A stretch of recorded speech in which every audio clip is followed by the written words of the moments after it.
This WAFLW live stream is brought to you by Optus, proud partner of the WAFL and WAFLW.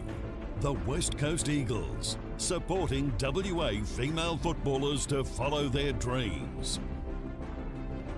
Kia, proud partner of the WAFLW. This is Kia. Simply Energy, supporting WA Footy's talent pathway.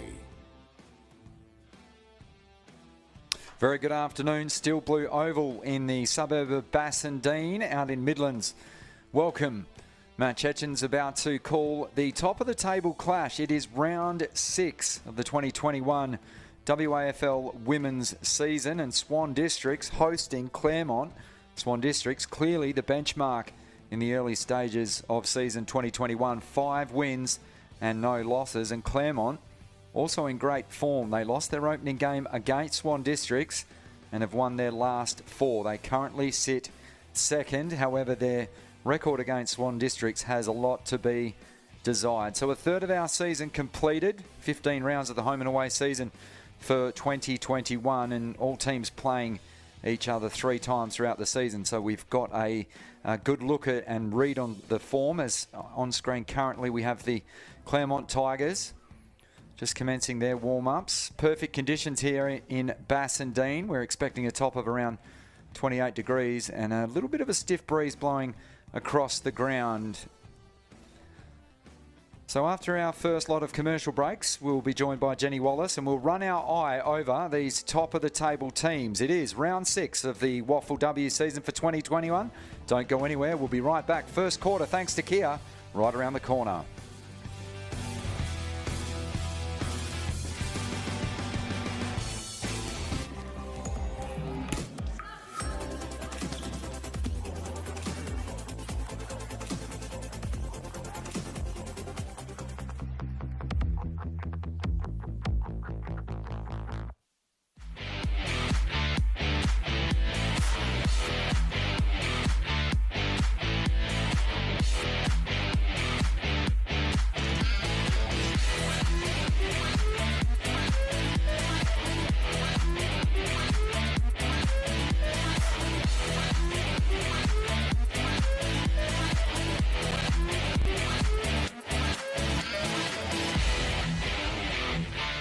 If you need it live streamed, you need Front Row Screens. Visit frontrowscreens.com.au.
Welcome back to Steel Blue Oval in Bassendean. It is Swan Districts taking on Claremont, top of the table clash, and a nice touching scene to start proceedings today. 2 captains out in the middle of the ground. As we said, Swan Districts, the red hot team. We've travelled over a third of the season now. They have yet to suffer a defeat. Matt Chechen's here in commentary, looking forward to this game, and joining me offering her expert insight, Jenny Wallace. A very good afternoon to you, Jenny. Good afternoon. Thanks for having me here. We should probably say good morning because it is an early bounce here. Now, Swan Districts, clearly the benchmark so far in the season, and actually managed to tie Subiaco last year for the most amount of home and away wins. So 16 and 8 both teams. They're yet to be defeated this year, but there are a lot of big names missing from their lineup. Yeah, so the Nationals, underage Nationals, have hit. Well, both teams have been affected by it today, but Subiaco are out from the looks of it. Anderson, Baker, East, which is a big out, having kicked 2 goals last week. Hardy, Lackey, Nanut, Stribley and Edgley having kicked 1 goal last week as well. So a raft of players having to come up from Resi's into this league side today. And the team on screen at the moment, the Claremont Tigers, they'll be without Goranova. She's kicked 3 goals so far this season. They might be better prepared for this game. They've had 14 individual goal kickers across the 2021 season. You have a look at Swan District, some of those big names that are out. So you take out Edgley, Anderson and East. That is 16 goals out of their lineup. Yeah, it's a big out, isn't it, when you think that obviously they've got a real go-to for goals. And in this instance, maybe you're right, Claremont, having spread the load, it might make it easier for them to just keep playing that sort of footy. So just on screen at the moment, that's actually the Claremont lineup. Hongel's going to be a big one across half-back. Her ball use and her intercept marking is a feature of her game. Absolutely. The other ones I think to look out for would be Valentini. She's got great foot skills. Smith, who's like that inside mid as the captain, who, you know, she's good over the footy, so she's going to be important for them in the midfield. Well, the 2 best defences in the competition go up against each other, and you can't split them. They've both conceded 108 points total coming into this. So without using too many, being captain cliche, whoever kicks the straightest will win today, you would feel. I think so. I think that the challenge for Claremont will be coming back up against coming up against Swans and their use of the ball, and the fact that they've scored the bigger totals so far in these lead 5 rounds. So they are the goal kickers to watch. But a big chance here for Claremont to come up and reverse the total that happened to them earlier in the year in round 1. Yeah, that you have to cast your mind back to the 21st of February in that round 1 contest, and only the 1 goal separating the teams. It finished Swan Districts 2-6-18 to Claremont 1-6-12. So 7 scoring shots to 8, and that was the difference in that one. All time between these 2 teams, they've played 6 matches, and Swan Districts, Jenny, have dominated 5 wins and just the 1 loss. They actually won their first 3 encounters before Claremont finally broke the duck, but they've won their last 2. There's some new younger players. You cast your eye over the Swan Districts reserves last year, and they've got some good talent coming through. Absolutely, and the thing with the Swans, they seem to play really quickly. They're quite young. They're the team that they're fielding as well, and that seems to be the way they want to play. They like to kick it long and get out the back and really move the ball into space and just back their foot speed. So the 2 teams into position, ready to go. Claremont will be kicking to the left of your screen. Swan Districts to the right. The flags are sort of flying quite stiffly to the left of screen, so you might suggest a 1-goal advantage to the left-hand side of the ground. And just before we get underway, we're already having to do the maths. It's a bit early for that. And making sure that we've got the correct numbers. You saw on the men's AFL last night, it was a big free kick paid for incorrect setup before the ball up. So we're still awaiting on the men in lime green as Swan District's looking to play with 1 less. Trying to get their 2nd win all time. You probably want all your players on the ground. So Swan Districts and Claremont, top of the table. We are underway, 1 down. Claremont look to get the first clearance. They'll do so through a free kick. So smack bang in the middle of the ground. And they'll look to bring it out broadcast side. Well-weighted kick onto the chest there of Valentini. Called her game a couple of weeks ago. She had a very big impact on that game, and that's a beautiful kick. And hitting the lead of Arnott. So Arnott looks into centre half forward. Good build-up play. That'll go be chopped off. Good defence in the end by Maguire. She'll be a massive player for them this afternoon. So ball in dispute across the middle of the ground. Yet to have our first forward 50 entries. They move it out towards the outer side, tracking back the football. Swan Districts with numbers. Looping hand pass over the top to Wright. Wright ran into trouble. So they have to slap it onto the boot, and they tie it up early stage. It looks like Brooke Hongul has clutching at her hamstring there during that chase and is trying to make her way off. All right, we'll keep an eye on that. Well spotted, Jenny, and that would be a big out for Claremont, already missing a couple of key players. Bit of a sideways barrel, tumbling inside the defensive 50. Claremont trying to get numbers back there. That was good work from Demanis at the end. The umpire's calling play on, and we'll have another stoppage. So we're seeing the intent of Claremont at the moment, the kick mark possession game. Swan Districts with their first entry for either side inside 50. No decisive hit from the stoppage. And push in the back is the decision. It'll go the way of the Tigers, a chance for them to collect their breath. In fact, no, the umpire's pointed the other way, so it will go to Swan Districts. You would suggest too far out to score. A little short lead offered. That kick hangs in the air. The two teammates collide, bringing the ball down to ground. Busting through the middle of the pack is Amy Ralph. Chance to feed it off by hand. Is this the first goal of the afternoon? And it is. Beautiful play. Cole, the recipient of the hand pass, and she ran through and slotted the first major from the resulting free kick. And Jenny Wallace, you thought that the two Swan Districts had made a meal of it, colliding, but a chance there for Ralph to just thread the hand pass through to Cole, and she kicks her first of the afternoon. Yeah, they managed to recover from a position where the friendly fire put themselves out, and the thing they had the +1 because of the injury to Hongel. She was still limping away off the ground, and Claremont hadn't managed to get a match-up back on the field, so they needed to take advantage when they had the +1, and they finally did so. So the first of the afternoon, and Cole's first of the season. On the Kia scoreboard, wonderful supporters of women's footy. Thanks also to Optus. Fantastic conditions as the umpire throws it up. Decisive whack down from Ralph. Played a key part in that first goal of the afternoon. One-on-one contest through the hands there of Valentini, tracking the football back. Mopped up at the back from Swan. That was an ambitious bounce, caught, holding the ball.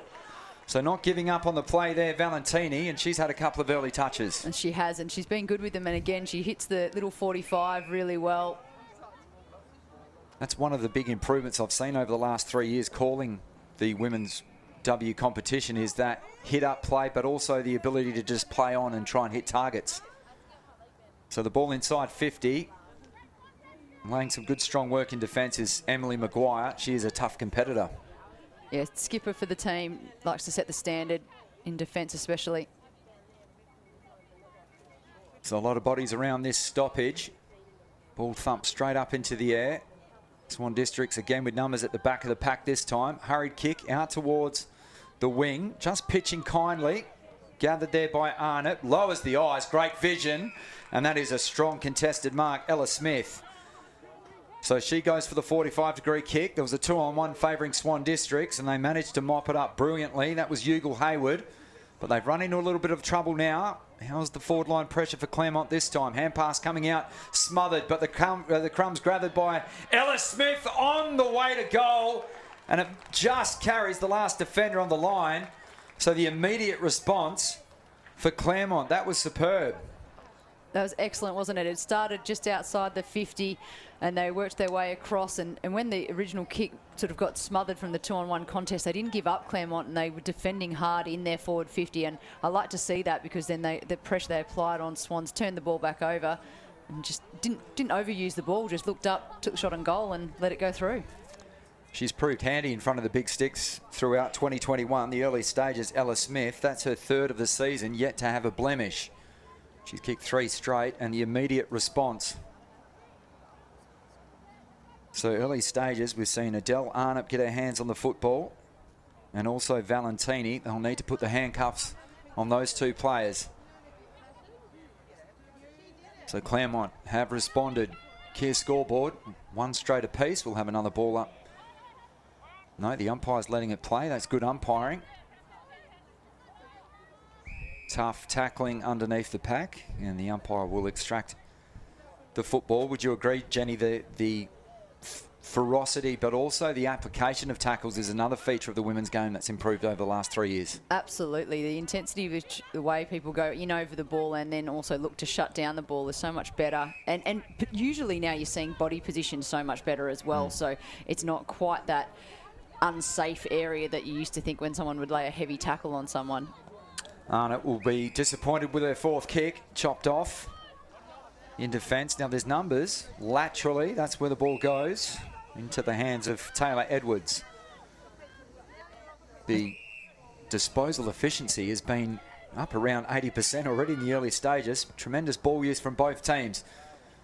Nice mark on the stretch. They can take it and go. That was Holwell. Unfortunately, the kick let it down. Great run down.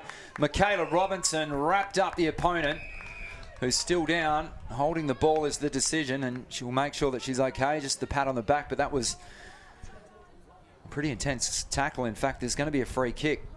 Yeah, she was really slung hard into the ground, so the tackle intensity was there, but just a bit sloppy and untidy at the end, and too much of a fierce throw into the ground.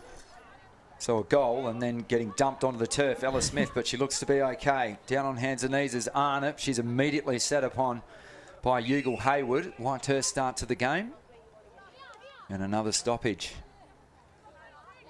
A couple of changes being rung in. Catherine Bennett steps onto the field for the first time. That was not well read there by Ryu. Brings the ball in towards the middle of the ground. Little hand pass out the side door was ineffective. Tough at the moment. Who can extract the football? It looks as though Swan Districts with the numbers, but that hand pass intercepted. Lending a hand there on the scene, and they wrap up the ball carrier yet again for another stoppage. We're at almost 10.5 minutes to remain on the Kia scoreboard. One straight apiece. Shallow forward 50 entry this time for Swan Districts. Going to be repelled again. Another fantastic tackle. They want to get on with it. Now there's a 2-on-1 favouring Claremont. The ball pitches perfectly for the defender. Looks to fire off the hand pass towards Smith. She's ushered off the football. It's going to be gathered now in the pocket from Swan Districts. Looking to centre it in towards the middle. That was an interesting looking hand pass. We saw one of those last night as well. It's got a lot of media attention. Here comes Swan Districts. Flying shot for goal is going to miss to the left. In fact, it misses the lot. So still to record our first blemish on the Kia scoreboard. It's been quick so far, hasn't it? Yep. And other than a couple of times where there's been some congestion around the ball, a lot of it's been free-flowing and clean, clean to hand. Matt Chechens and Jenny Wallace bringing all the action from Steel Blue Oval, top of the table. And it's showing at the moment the early arm wrestle. Interesting looking check side back in towards the middle of the ground. Now Swan Districts have numbers through the corridor, and that's where they go. Michaela Hyde, we know how talented she is, just lowers the eyes. Beautiful pass, but it wasn't marked. Claremont willing numbers to the contest. Clean pick up, little hand pass over the top, looking for the teammate in Ortlip. She gets dumped. Crumbs gathered. Hurried kick around the corner from Webb in towards a contest in the middle of the ground. Leading that race is Lauren Osborne. Such a seasoned campaigner. Tumbling ball inside 50, no mark. Soccer off the ground, was that in danger? No, the umpire looking to play the round ball game at the moment. It could pay off. Flying shot for goal from Hayley Cole misses, and the ball just touches the paint and goes out of bounds for another stoppage. Very aggressive from Swans when they get the chance to move it forward. They're trying not to overuse the ball and just really wheeling and going as quick as possible, and then seeing what unfolds from there. They've got a dynamic forward line, a lot of crumbing forward, so good boundary throw in. You like to see players getting their head over the football. Another important 50-50 contest to be won. Oh, going in hard there. Laying the heavy work was Hayley Cole. And holding the ball will be the decision. So Claremont have held up quite well across half-back, would you say, Jenny? Yeah, just when it looks like the pressure might break them, they've managed to have a moment like this where they get the ball back for a free kick and work their way back out again. So looking for the tall timber down the line in Husband. It was over her head. Little hand pass over the top. Might get to Ella Smith. Pushed off the kick. It bounces out of bounds, so that will be a turnover. With the last touch rule, as we see a lot of changes being rung in. It'll be looking for a top of 28 degrees here in Perth. Lovely kick inside, off hands. Trying to bust her way through was Ryu. Footy jarred loose. Head over the footy was Brooke White. Oh, coming through hard was Colvin, and she stayed down and she earned a free kick. That was courageous. Right underneath us here. Took a heavy knock as she attacked the footy and will be given the free kick. There's been some intensity in the tackles already this morning, hasn't there? We've had two Claremont players being a bit shaken up by the intensity from the Swan Districts players. They're really making sure their tackles stick. So stepping on is Valentini, who only just came off the ground, so a very short breather. We saw Ella Smith caught one earlier. And the umpire has taken a note in the notebook. Yeah, well, that'll be something interesting to follow throughout the week. Already down some players because of national duties in the junior pathway. So the recipient will be Ella Smith. She's been busy. Kicks down the line. Was that a free kick? No. The umpire's doing a good job so far this afternoon. It's offhand, so we do have a boundary throw-in. Just reminding our viewers that kicks off the boot between the 50-metre arcs, untouched, result in a free kick. Almost basketball-like rules, but anything off the hands is resulting in a boundary throw, is what we're witnessing right now. Umpire another whistle. There's a hold going the way of Swan Districts. So Lowe has to hand the football over to her opponent. Keita, good vision. That could almost be 50, trying to strip the footy away. And they're lucky to get away with that then. That's a high ball up towards true centre half forward. Floats out towards the back of the pack. Hand pass too hot to handle for Demanis. They go off the ground, and that will be a free kick. And the Claremont coaching box to our right, Jenny. A little irate with that decision. Yeah, not happy with the panic sort of footy in that instance. Two players went under the ball when it was the high ball as well. Jamie Henry to a big pack. There's a fist at the back of that, killing the contest, tracking the footy back, losing her feet there. We've got a couple of players that aren't listed on our list as well, so we need to try and chase that down. A lot of players around this stoppage. Kia scoreboard, 1 straight apiece, top of the table. Now there's a block, the resulting free kick into the hands of the Tigers. So the ball's been lodged across just between half-back and the wing for the last 5 minutes of play. That's a long kick, great mark. Reading the drop of the football superbly was Arnott. Almost best on ground in the early stages of this game. Now it doesn't have much inboard, so elects to go down the line. Great mark, intercepting again. This time it's Jamie Henry's turn to repel the Tigers' attack. Now she's looking back inside defensive 50. We like to see that bit of risk taking. It's amazing how the game's changed. You're always taught from a young age not to kick across the face of goal. That seems to have gone out the window 5 years ago. Yeah, now it's very much don't kick it back to where it came from. Yeah. That's sort of the simplest way to describe it. So Osborne has to kick off a step. Player in the mark closing her down, and that results in it being chopped off. So the high marking from the Tigers has been a feature of their game early stages. This is Bennett, the spearhead. That ball's spinning end on end. Difficult one to mark. Numbers at the start of the contest, so they'll kick up to the hot spot. No one at home. And the experience of the captain, Emily Maguire, the uncontested mark. She can read the football so well. Yeah, she just slotted back nicely as a defensive line and was able to get that really cleanly and simply mopped up. So steps around the player on the mark and manages to clear defensive 50, but it could be coming back. Smith taken high. The umpire didn't agree. Arnott dumped in a good tackle. The footy gets jarred loose. Tigers again hunting in packs, but there's numbers now for Swan Districts as they kick up to a one-on-one. Now there's nothing forward of this contest, so they want to win this. There's a little hack off the ground by Wilstra. They're towing it further along now. This is Jetta. Can she show some composure? She does. To a vacant square, it bounces across the face of goal and strikes the padding for a boundary throw-in, and that was a crucial contest there, but Jetta showing a clean pair of heels. She did, and Hyde had also just come in from the interchange and she was racing along completely undefended, trying to get into a good position for Jetta to give it to her. She just couldn't quite get there in time for her to notice her. So we're inside the final 3 minutes, thanks to Kia. Round 6, top of the table clash. Swan Districts yet to suffer a defeat. Arnott, almost up to double digits for possessions. Tumbling ball outside 50, that was an awkward one. So it strikes the shin of a Tiger as it comes back, and there was a hold going the way of Swan Districts for a chance now in the dying embers of this first term. Ball in hand now of Jessica Cox. She's been one of the best players for Swans in 3 or 4 games so far this season. She's been amongst their best. See if she can ice this first quarter with a goal. So she crosses the paint of 50 and strikes it from 48 metres into a bit of a breeze. That drops short. Claremont, they have held up so well in this opening term. Tumbling ball. It's going to come back. Little chip inboard. On the stretch was Danielle Wright. Elects to play on. 2-on-1 favouring Swan Districts. Still with it. This is Jetta. Can wheel around. Snap across the body. That was superb. That was in fact, it was Michaela Morrison, I think, who managed to gather the crumbs. It was the number 23. So how good was that? Reading the drop of the football and off one step. Let's have a look. Thanks to Optus, and just as casual as you like, Morrison drops it on her boot into the vacant square, and finally this arm wrestle is broken. Yeah, really good.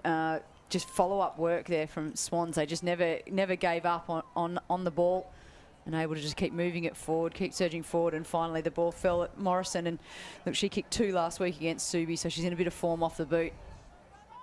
In form, she's hit double figures now, 10 goals through a third of the season. That's a handy return. Slightly built too, so showing her nimbleness around the drop of the football. Swan Districts with their beaks in front.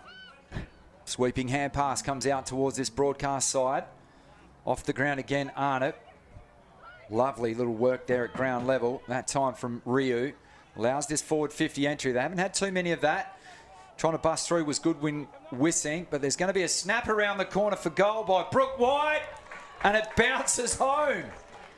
Well, that's incredible. Just the ability there from Claremont. We've seen that twice now, that when Swans have scored, immediate response from Claremont, and the way they moved that ball was excellent. Their contest when it went in inside 50, they halved the ball, brought it back down to the ground, and then Brooke White, comes in, sneaks into it, and a great kick through. They always say aim at the goal umpire, and this one actually hit the goal umpire, so she couldn't have done that any better. Let's have a look. Thanks to Optus, just off one step, and the ball just dropping, pitching beautifully, like a pitching wedge on the edge of the green, and the immediate response. So whenever Swan Districts take the lead, they haven't held it for longer than a minute. And that will do it. Quarter time in what has been a highly entertaining first term. And what you would expect from a top of the table clash, we go into the first break, 2 goals apiece. And no blemishes. That's on the Kia scoreboard. And Jenny Wallace, your quick summation of what's been a very entertaining first term. I think it just shows us that we are looking at the top of the table. There's nothing really between these two teams early, and the fact that when one scores, the other one's able to respond so quickly. Looks like we're set for some really interesting quarters to come. Well, perfect conditions and 2 of the league's best teams. We arrive at our first break. When we come back, we'll go through the highlights of an entertaining first term thanks to Kia. We'll be right back. Action to come from Steel Blue Oval.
If you need it live streamed, you need Front Row Screens. Visit frontrowscreens.com.au.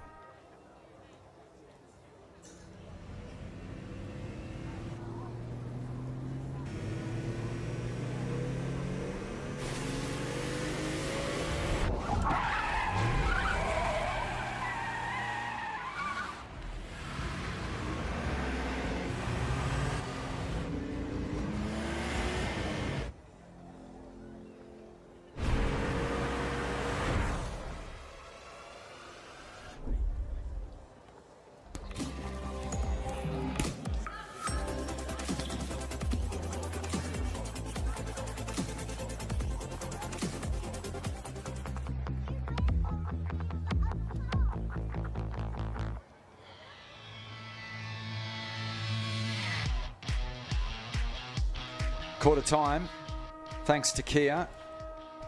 Top of the table clash, the Optus WAFLW season for 2021. We're a third of the way through it, and these are the top two teams. Swan Districts on screen, the magnets being moved, and Swan Districts had two opportunities where they've taken the lead, Jenny Wallace, but then immediately the Claremont Tigers bit back and managed to square the ledger. Yeah, it'd be interesting discussion in the coaches' box for both those teams, because Claremont, from their perspective, they'd be so pleased with the immediate response, whereas Swans would be wondering, how did we just switch off from that moment of elation and not get focused on the job at hand, just to have that such quick response against us? So the goal kickers so far through the first term, Cole kicked the opener, and having a look also at Morrison kicking the other goal.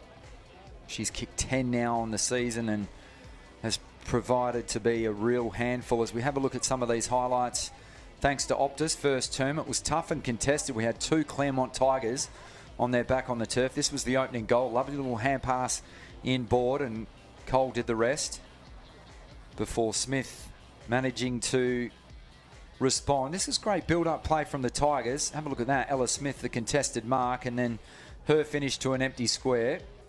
And that knotted the game up at one apiece. One straight kick apiece. And then we just saw an arm wrestle between half forward and half back for both teams. Yeah, just stayed between the arcs, didn't it? And just kept battling through. And what it looked like every time, for me, it felt like Swans had more of the ball in the first quarter, but just didn't control it to a target and hit target. So it stayed loose, stayed contested. Whereas Claremont, when they had the ball in hand, they seemed to find targets more often. But either way, both defensive lines were shutting it down right when you thought it was going to bust open. Ella Smith's been on the receiving end of a couple of heavy bumps and tackles, and that lady on screen right now has probably been best on ground through one term. That's Adele Arnott. Yeah, she's really impressed me. She's managing to... She's running her guts out, so she's becoming a target a lot. And when they use her, she's really clean with the hands. Even when it's a contested mark, she's bringing it down. And that's one of the goals of the season, stepping through heavy traffic there. Michaela Morrison, that's her 10th major. It makes it look so easy in the forward line. And that was against almost a one-goal breeze. The flags have died down a little now. And then we saw the immediate response from White off one step. Again, a vacant square. And then we find ourselves locked up at quarter time. You wouldn't think that the two coaches, respective coaches, would need to move the magnets too much heading into this term. Not really. Probably the only one for Claremont, and it happened really early in that first quarter. If you remember, it was Brooke Hongel, number 8. She went down clutching at a hamstring, actually looked quite high. She was hobbling off on one leg, trying to get off as quickly as possible. But and generally, the higher it is, the worse grading it can be. So that would be the change and the challenge for the Claremont staff at the moment, but they had to make it so early that in that instance that they've now probably covered that area and made their plans. So Claremont will kick to the right of screen. No real advantage with the breeze. Up to 28 degrees as we pan in towards the middle of the ground. Beautiful, immaculate playing surface. And these two teams have really set the benchmark so far. You feel that 2021 is a season where Claremont need to cash in. Absolutely. And make a finals appearance. So the ball comes up and we are underway. Swan Districts hurriedly with the first clearance of this second term. Brought to you by Optus as the ball comes back in towards the middle of the ground. Again, players, bodies being pinballed around the turf. Nice clean work by hands there by Ugal Hayward. She's been pretty effective. Now that's an interesting decision to bounce in the middle of the ground by Chloe Taylor. Put her teammate under a lot of pressure, and that's holding the ball. Yeah, Taylor, she'd run her full distance and realised she's going to have to do something with it. Had to bounce in traffic. Probably should have put it on the boot at that point. She's got another chance to make up for it, Chloe Taylor. So steps around, kicks towards right half forward, off hands, trying to gather the crumbs there was Hyde. Lovely little hand pass, but the return was chopped off. So Ortler, much like a basketballer, getting up in the passing lane and they can repel. Now, I'm not sure if that was the intended target. It was going to work out to the number 1 ball winner on the ground. That was Arnott. Floats an interesting hand pass into the middle of the ground. Up towards a contest. The ball falls short, but it's going to end up in the fortuitous hands of Valentini. Ran into trouble. And holding the ball is the decision. So Valentini, credit to her for trying to take the game on, but unfortunately just ran into a brick wall there at centre half back. So chance for Swan Districts to reload. They're going to kick out towards the 2-on-2. And it's well read at the back. Chance to build for Swan Districts. And red again. Looking to play on was WAFLW, decided not to. She's got an option on her left shoulder. Elects to instead peel off the 45-degree kick, and stooping down again is Arnott. She's usually good with the ball, WAFLW, especially if she's given time and space to do stuff with it. High kick to a contest, 2-on-1 favouring the black and whites. Off hands towards Taylor. She has to kick awkwardly. Left boot back to Arnott. Slap forward there. And the clearing kick now, 2-on-1. Morrison's chasing back. Brilliant tackle, takes the player and ball with that one. Now, was there prior opportunity? No, said the umpire, and she can show that she can do it at ground level as well with some ferocious tackling. Absolutely. So far showing she's got all of the tools in the toolbox. Uncontested, but it's going to work out okay for the Tigers. 2-on-1 favouring Swan Districts, and not being able to take the mark was Emily Maguire. Rather disappointed with herself, but she hasn't done much wrong this afternoon. She just went up slightly early and then needed the ride on the back, but it left her hanging. So Claremont trying to claim the free kick. Can't do that when it comes off your own player's boot, unfortunately. So Maguire will take the free kick. So she doesn't get the mark, but she goes effectively down the wing, but through the hands of her teammate in Wilstra. Wilstra comes in board. Well dumped in the tackle. Arriving to lend some support there was Metum. And we await another stalemate just between the square and the 50-metre arc. Swan Districts kicking to the left of your screen. Yet to be defeated so far in 2021. Claremont player running into a little bit of trouble. Good strong tackle by Dumanis. Managed to jar the football loose in that contest. She has it now and kicks hurriedly onto the left boot up towards White. She gathers but immediately gets set upon. Can she get the hand pass away?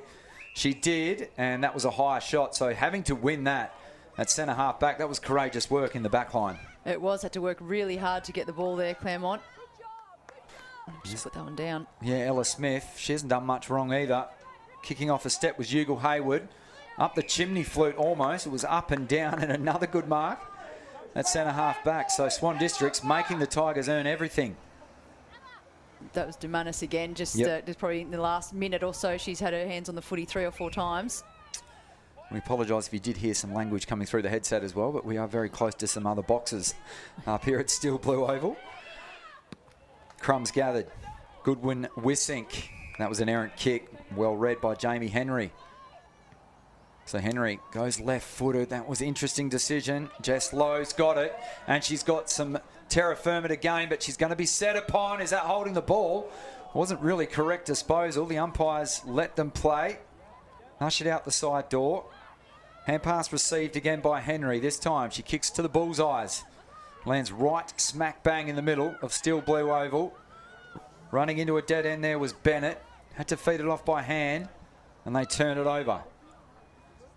It's a couple opportunities so far here for Claremont that they've just butchered a little bit. So Smith coming up towards the broadcast wing. Awkward ball for Colvin. Ran into trouble. Smith elects to just tow it. 5 metres gained. No one there at home for the Tigers. Osborne, lovely little spin out of the contest. And then kicks into the middle of the ground. No marks taken. Good defensive pressure. That's good work there from Jessica Lowe, but it's going to be turned over. No, it was a throw. So Jessica Lowe, that was, the numbers was sort of stacked against her there, but she stood up tall. Yeah, if that had gotten out, if Jess Lowe hadn't had to halve that contest and really make sure of that, there was actually 3 people on the fly for Swans with no one on them. So no addition on the Optus 5G scoreboard. Can the Tigers take the lead for the first time? It's been Swan Districts who kicked the first. Not with that kick, unfortunately. So good work again. Cross centre half back. Both defensive teams have been excellent. Their units in the way they've intercepted passes that are coming in and gotten rid of the pressure that's building. Bring the ball back in board. Kick further down the line. Going back with the flight was the Tiger defender. Judging that perfectly. Here's that arm wrestle again where we get stuck in this middle area. Oh, great tackle, great chase. Now there's 2 ahead of the football. Can they go? This is going to be a certain goal. They can raffle this. Chasing the ball back is Taylor Edwards. In fact, they've made an absolute meal of it, and now there's a hold.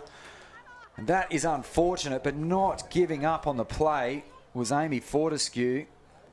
And I put the mockers on Swan Districts. Apologise to their supporters and players because that looked a certain goal. It did. It just didn't sit up, did it? The funny-shaped Aussie rules ball wouldn't bounce nicely for them, and then they weren't getting it clean. Great chase from Fortescue. Unfortunately for her, just came in a little bit untidy. So a chance for Swan Districts to kick a major, and they do, through the right boot of Taylor Edwards. And finally, on the Optus scoreboard, Swan Districts have that reward, but we know that it's almost been tennis match-like scoring as far as Swan Districts taking the lead and then Claremont responding immediately. Yeah, and the coaching crew will be hoping that Claremont do respond. They'll be pleased with the fact that Fortescue did not just stop. It was a messy period of play. There was the free kick, and there was just numbers streaming forward for Swans that were unmarked. And Fortescue just did the hard work and the hard running from a long way away. Neither of those players were her players, but she made sure she got in and formed it into a harder contest. So unfortunately for her, it resulted in a free kick and a goal. But I think from a coaching perspective, you like that intensity and that work rate. So before that kick, Edwards was 2 goals 6 on the season, and the goal umpire had a lot of work to do to the right-hand goalpost, but managed to squeeze it home. So her third on the season. So will it stick to form? That's a free kick surely for the Tigers, and I can say something with a certainty. And another Claremont player down on the flat of her back. This could be another injury. Now there's a bit of concern. There was immediate shout-outs from the players surrounding, wasn't there? Well, I'm not going to speculate as to the player on the ground because we can't see her number, unfortunately, but obviously we hope that she can bounce up. And in the hands of the trainers as well, and some concerned teammates.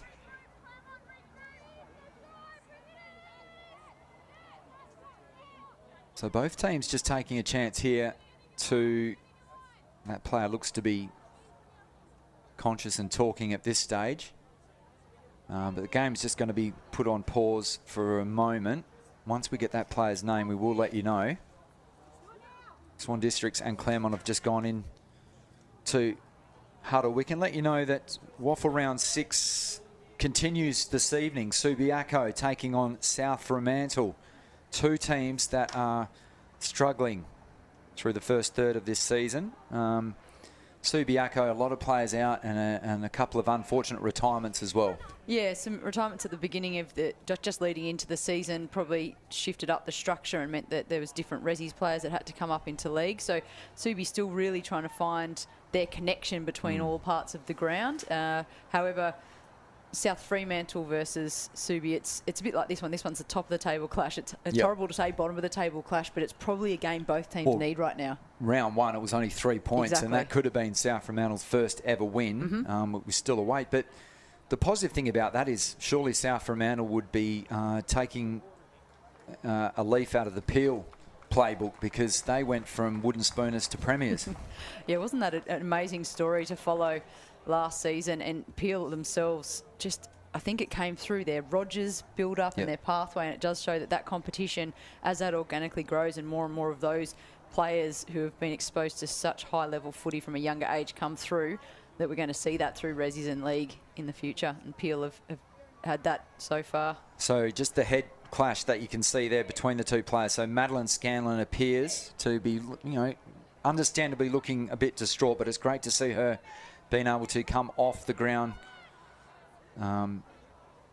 albeit in the hands of the trainer. So we wish her all the best. Obviously, a lot of focus on concussion, and be highly doubtful if we see that player at the end. Totally an accidental collision, and that's part of the game. So she's just come through the interchange gates. It's great to see her being able to walk off under her own willpower. So Claremont looking for the immediate response. Couple of leads offered towards the goal square, and kicks over the head of the intended target in the pocket. Osborne with the crumbs, and too much time to just steady, clear a defensive 50-metre arc out towards Hyde. In fact, that was Danielle Wright, my apologies. Kick beautifully smothered, well done. Great forward line pressure, and then lowers the eyes. Unfortunately, Valentini couldn't take the mark, but does well to effect a tackle. Lays a secondary one on Osborne. Gelmy has to hurriedly kick around the corner. Ball perilously close to going out of bounds, right where the paint and the boundary line meet. And the umpire's letting them play this afternoon. So Valentini dropping the mark, but managed to try and still affect the contest there. Yeah, I think a couple of interesting things again here. Claremont finding targets at will in the last couple of minutes. They're just not clean and holding on to those marks. And kicked into the pocket, yeah. And then, yeah, for the Swans on the flip side, that they must be looking at it going, well, how come they've got these players free? Yeah. Yes, we're shutting it down, but they're giving us a second look at it. So we need to figure out how we get first look in this instance.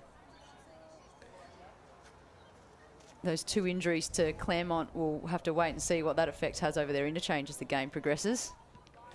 So the shallow boundary throw in. Just grabbed by Wilstra, clears her defensive lines out offhand, so we'll have another stoppage far side of the ground. Optus scoreboard has Swan Districts 3 straight, Claremont 2 straight. 2 of the best defences in the competition, and we're seeing that on display this afternoon. Ball comes in. Well read at the back. Swan Districts have been good at getting numbers to the contest, not allowing free hand passes. Through the hands there and then back into the hands of Ortlip. Clever hand pass. Now there's a vacant square. How will the ball bounce? It's rolling back towards goal. And Swan Districts just backing themselves. And again, that is superb work. But unfortunately, the mark couldn't be taken by Renee. Front on tackle there by Chloe Taylor. Jarred the footy loose.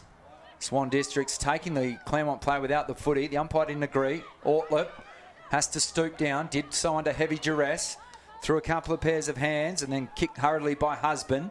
Just inside 50, just busting through the pack there was Bennett.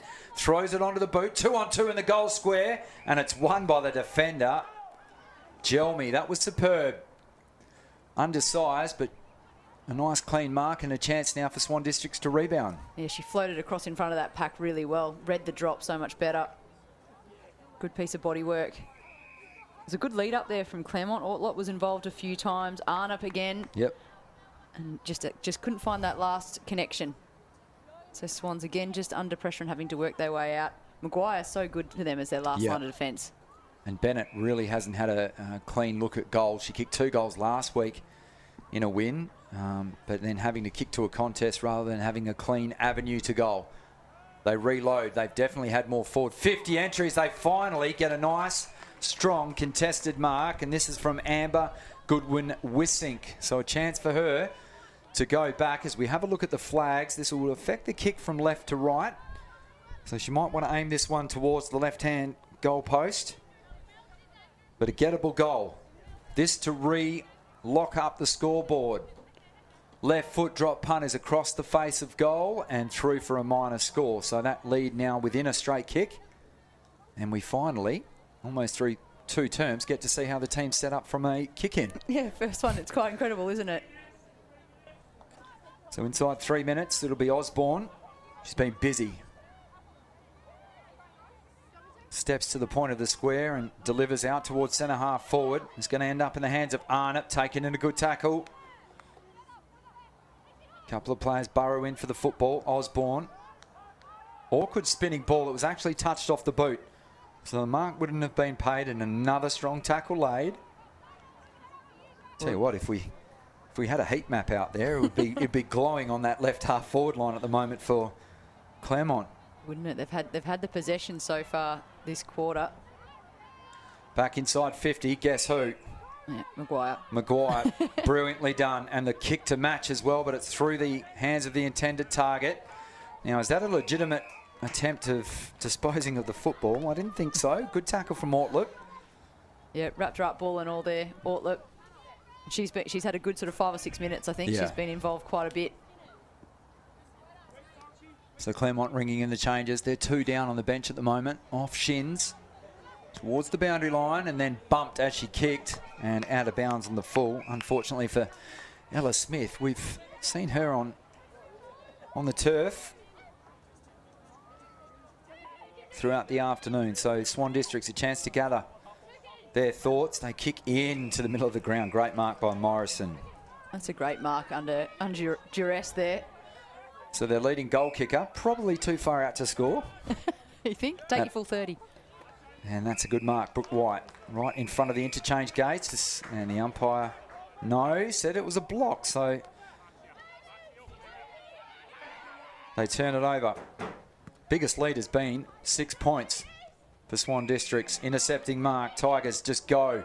Great smother again from Morrison. Her 1% game has been superb. Is that high?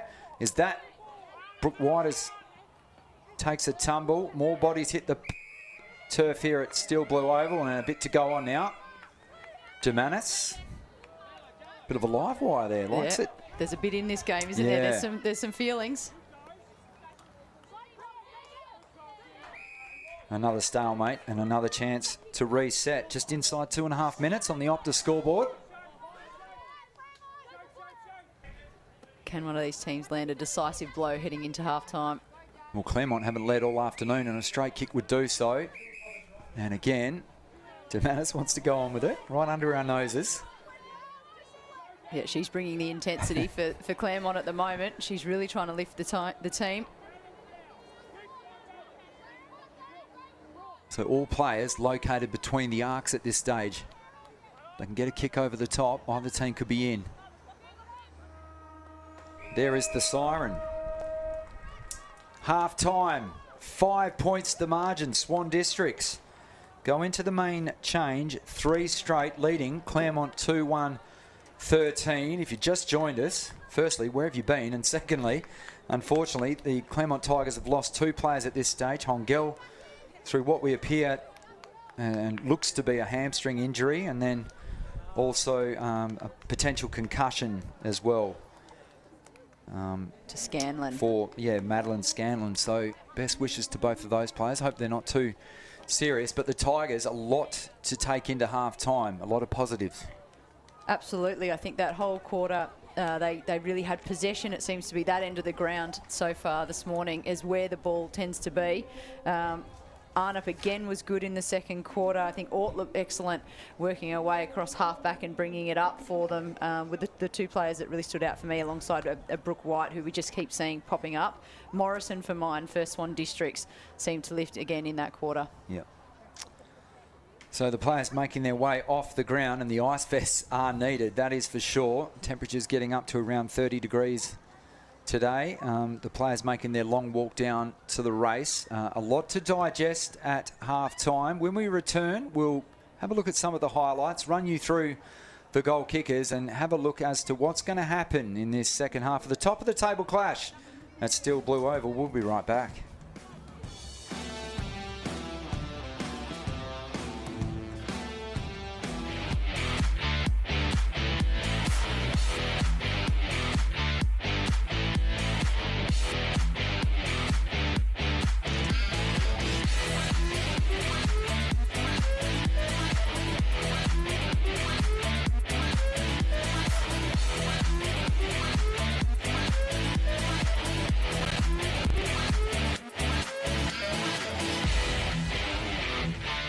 If you need it live streamed, you need Front Row Screens. Visit frontrowscreens.com.au.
picturesque Steel Blue Oval, formerly Bassendean Oval, out here in Midland. And fantastic conditions as we see some of the youngsters getting amongst the action. Obviously no homework for that young man. Getting out and having a kick, and why wouldn't you? And some of the highlights for this top of the table clash, thanks to Optus, and it's been an arm wrestle throughout. The biggest lead of the afternoon has been the team that currently sit on top of the table. That was the first goal of the afternoon by Cole. Matt Chechen's here, and Jenny Wallace also bringing you some of the highlights. Some strong marking from Ella Smith, who's had a bit of physicality that she's had to deal with as well throughout the afternoon. Yeah, she has a bit of a sling tackle early in quarter one that meant that she went off the field for a little while just to catch her breath, but she's come back in and had some really good possessions, and obviously getting the team in a forward position as well. So the feature of Swan Districts in that first term was territory game. Kick it as long as possible, kicking to contest, and then allow their crumbing forwards to get there. And in the first term, Claremont did a great job of standing up across half back. They're looking to peel off those 45-degree kicks. Yeah, they look much more like they want to hold possession and be clean. So they look for their 45s, they look for switches, and then they sort of wheel and go from there and see if they can connect and link up the play heading into their forward 50. Swans, to mine, seem to be a bit more kick and chase and get the foot speed going. Thanks to Optus, this is the highlight of the game so far. Morrison, her 10th of the season, just wheeling around on the right peg, making it look so easy. She's kicked one this afternoon.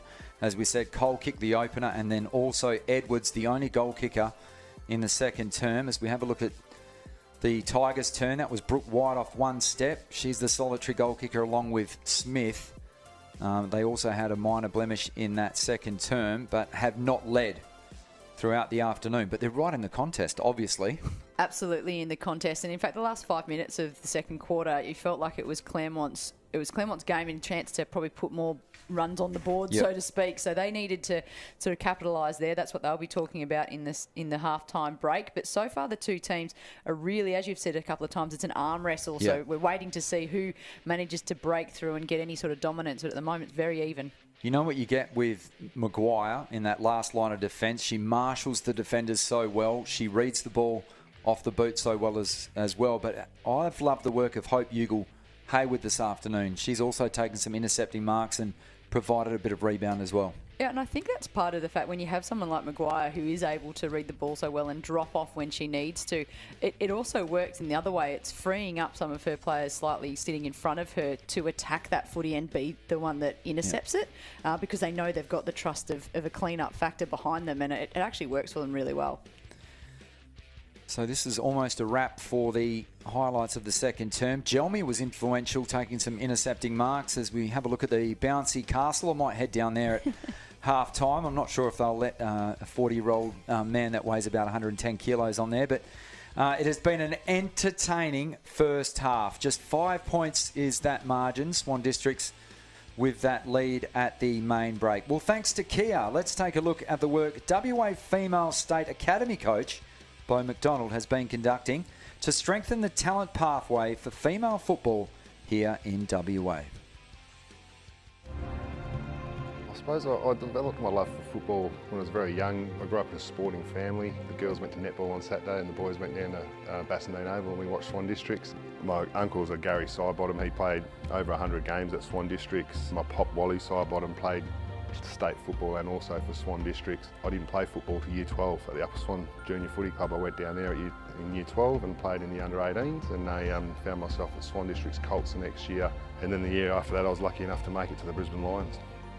In 2001, I think to be part of history was fantastic. I really remember getting handball out to Bossy when he's kicked that goal from the boundary line, and I remember pushing over the contest. I think John Barnes was my opponent. When I seen Bossy flash past, I remember giving him the handball and sort of folding in behind him, and I was directly behind him, and he's kicked the ball and it's just gone through, and I remember running back to the centre thinking, this isn't over. This is such a good football team we're playing against. There was no room to relax until that siren went. And they've beaten the chance. When I retired in 2008, I spent some time at the Brisbane Lions assistant coaching role, worked behind the scenes in some welfare roles and some ruck coaching. I was there for 3 years, but then I moved to the Pilbara. I worked with young Indigenous males up there, trying to get them to go to school and helping them out with their lives. And then I got the opportunity to coach the Northwest Academy through the West Australian Football Commission, and I started to really enjoy coaching that young group, and I felt like I had a responsibility to give kids the opportunity that I had. I enjoyed my time coaching in the country, but getting back into high performance was what I really wanted to do, and the opportunity was there in female football. And I moved down to Perth to be involved in the female talent pathway to coach under 18 state girls. Bo's application really stood out to us because of his experience in the coaching world. So it wasn't so much that he'd played AFL, in fact that's limited to it.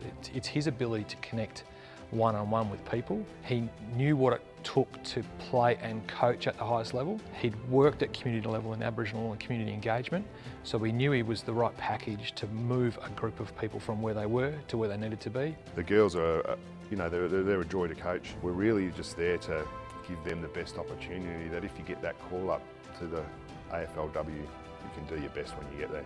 He understands that each player needs to make their own progressions. So what drives him forward is driving a player forward. His ability to move a player with their understandings through the developmental stages and pathways would be his best attribute. We're really lucky to have support of fantastic sponsors like Kia, because they allow us to drive the game forward. Bo's been able to really drive female football, and our staff love driving the Kia cars. We've got staff that have since bought their own Kia cars as well, which is terrific. To have Kia as a sponsor to allow us to cart our people, our equipment, and to basically power and drive what we're doing inside female football is terrific. We're trying to drive a culture here within our academy group. We also want to produce WAFLW players and good community members and people that go back and give in some way to the community. And let the girls know that whether they go on in their football or they go into a workplace, all these things that we're trying to instill in our culture here, they're transferable to the next place that you go, and it's just all part of being a good person.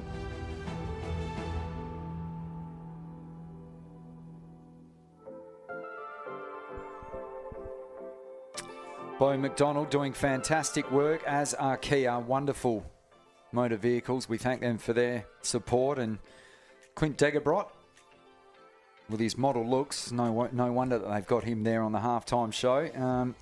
Fun in the sun. The little ones out enjoying idyllic conditions here at Steel Blue Oval. We are at halftime. Swan Districts currently sit on top of the perch in the WAFLW standings, 3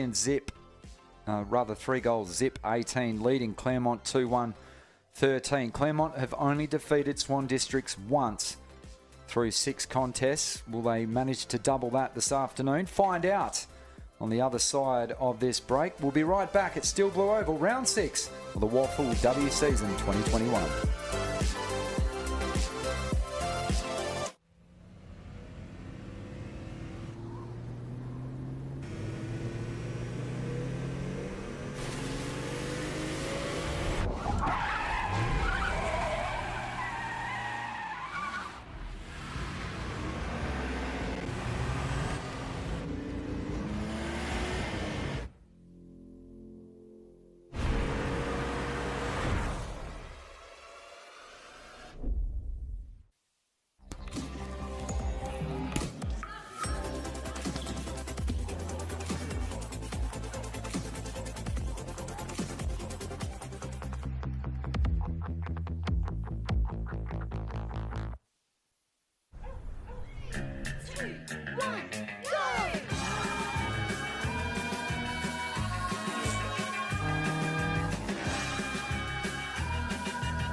If you need it live streamed, you need Front Row Screens. Visit frontrowscreens.com.au.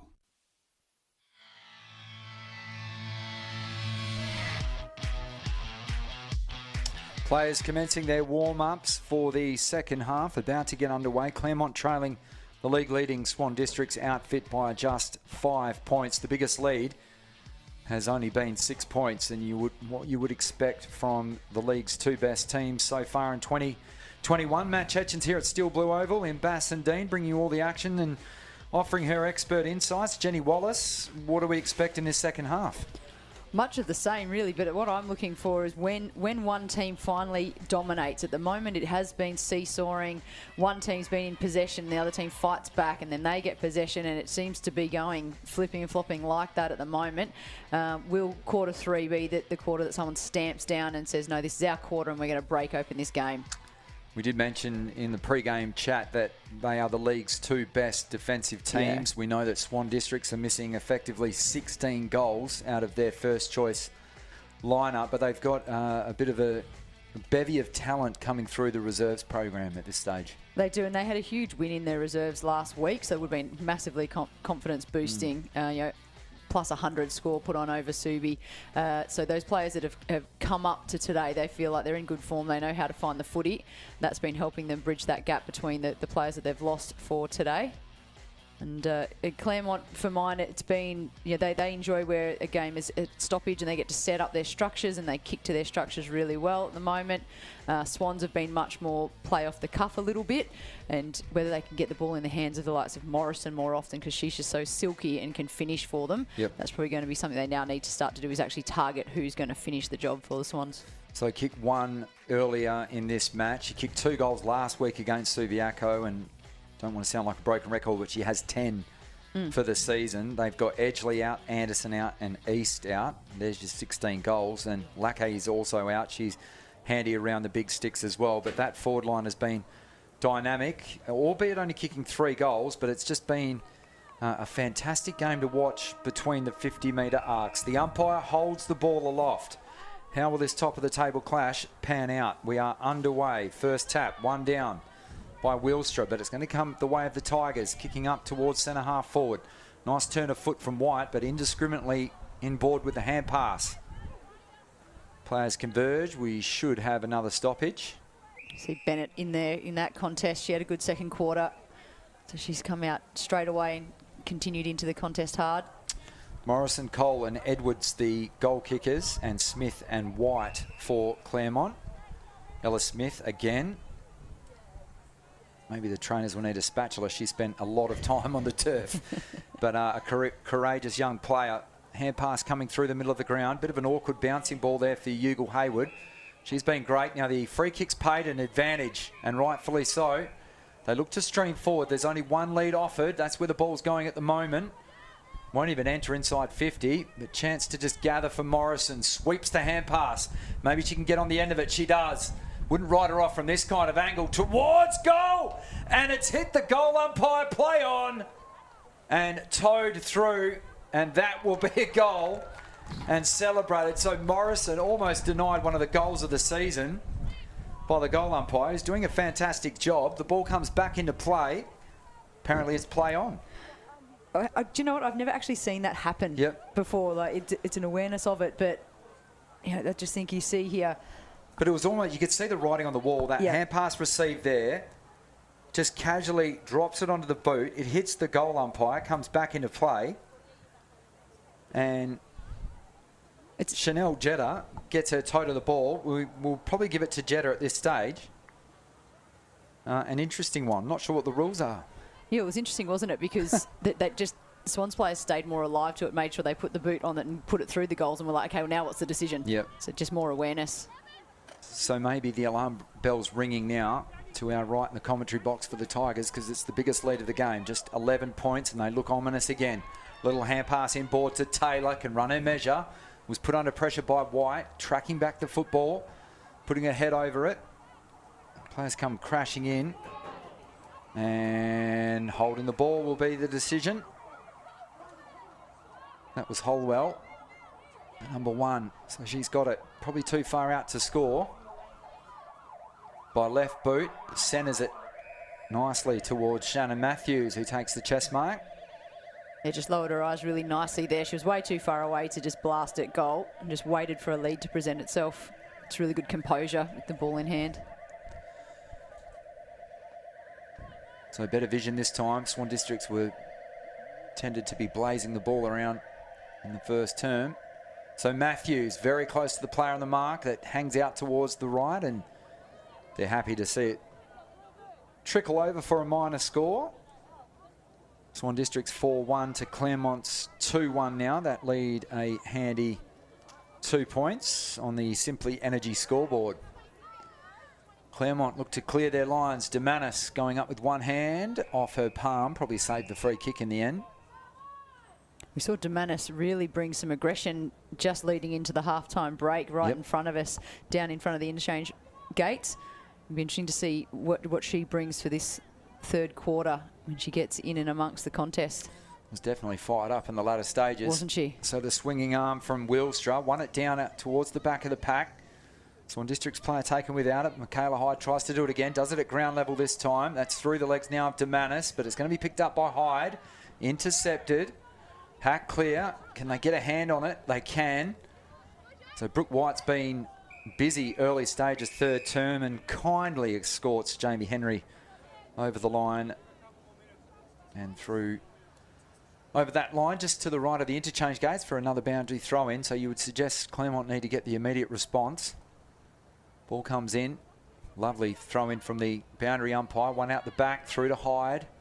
Hurried left foot ball up towards the paint of 50. Well gathered. Hooking ball from Cole. Looking for Morrison. Can she burn her opponent off? Not this time. Good work at ground level from Fortescue. And pushed in the back. So well done. That's excellent. Having such a dangerous forward right on her hammer in Morrison, she did well to stick her head over the footy.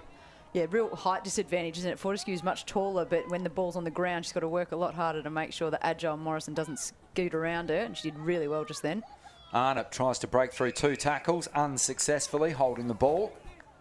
Swan District's looking good. Early stage of this third term, thanks to Simply Energy. Yep, they've come right out from the halftime break with a different intent, and they've kept the ball down this end, this early stages of the quarter. Chloe Taylor barrels one up towards the forward pocket. Claremont stand up again. Awkward spinning ball for Renee to try and deal with. Taken in a good tackle. Slung out of defence off the foot of White. That'll be out of play. They turn it over. Forward half pressure again. Jamie Henry this time can come in board. There's no defenders there. Peels off a little kick to Michaela Hyde. Her 5th touch already of this third term. High ball. Numbers favouring the Tigers, and that takes courage going back. Arms extended for Rachel Ortlip, and that is a 50-metre penalty, rightfully so. That was courageous. Really courageous. Having your hands above your shoulders, knowing you're about to get crushed from behind. Yep, just dropped into the hole nicely, and then unfortunately has just missed the target off the free kick. White's been busy. Hand pass, is that correct disposal? The umpire was on the other side of it. Hyde. She's got time.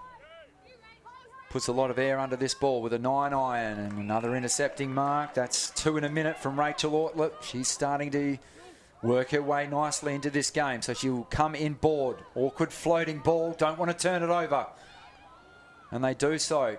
Can they get a bit of pressure around the ball? That was from Colvin. Brave to take on the switch. It didn't quite get executed, but they've recovered. Awkward spinning ball. Pitching in front of Cripps, but she couldn't get an effective disposal away.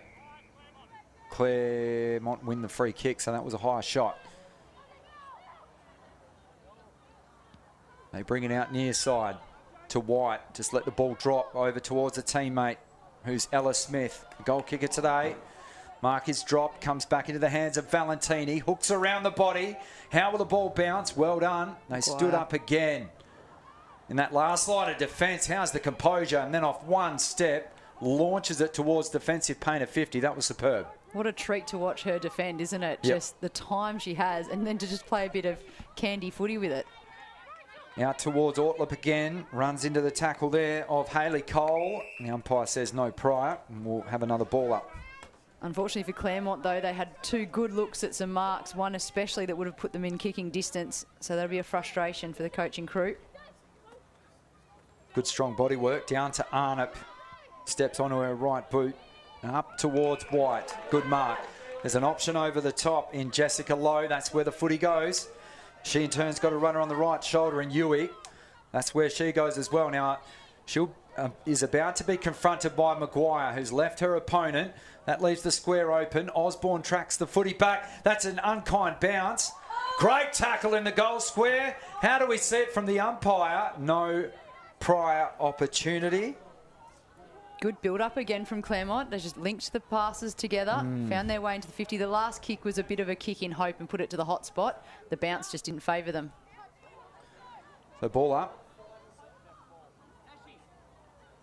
Off a series of hands. Nice sweeping hand pass out towards Cox, and she can clear the defensive lines. Plenty of options down the line. That's where that football heads. Players collide, but Swan Districts with the numbers over the top. Now Morrison's all on her own in towards the middle of the ground, but the ball's going to be turned over. So well done, Claremont. Not so much with that kick. White lending a hand yet again. Another clearing kick. He's going to come back. Dumanis has just come on from the interchange, so until someone picks her up, she's going to be free. Well weighted pass towards the outside. They're playing the kick mark possession game. Just inquiring to the player on the mark, trying to get the 50. Kicks up towards Brooke White, goes with one hand. Palms it down towards the paint of the boundary line. Ball somehow gets jarred loose. Slung off the football. Umpires letting them play correctly. Great run across half back. Chance for one bounce. Runs a full measure. Kicks down the line. That is again well done from Swan Districts. Wheelstra, strong contested mark. Wants to play on. Seems as though Swan Districts have the legs. High ball towards half forward. Off hands. Taking a good tackle was Morrison. Still managed to get the effective hand pass away. Some clearing work now from the Tigers' defence, but no one at home. Osborne in the black and white stripes. Floats the hand pass. The ball didn't come back to the recipient, but Osborne still providing run. Hand pass further afield. They look to link up. Claremont will be happy with the stoppage, you would say, Jenny, and they managed to get that. In fact, even better. Free kick for holding the ball. Yeah, that's worked out quite well for Claremont because there was a lot of ball movement. They were just doing the chasing, weren't they? They couldn't get first touch on the ball. They've just given it straight back. Yeah, Valentini's kick didn't quite have the legs to get there. That's a very strong tackle laid by Emily Pickett. They allow the play on. Beautifully read by Ortler. Floats the ball out towards Dumanis. Got the effective left hand of the football. Hyde. Round her shoulder. They come piling in and the aggression evident. Bit of push and shove. It's threatening to bubble over, isn't it? That's a couple times now where there's been some real push and shove.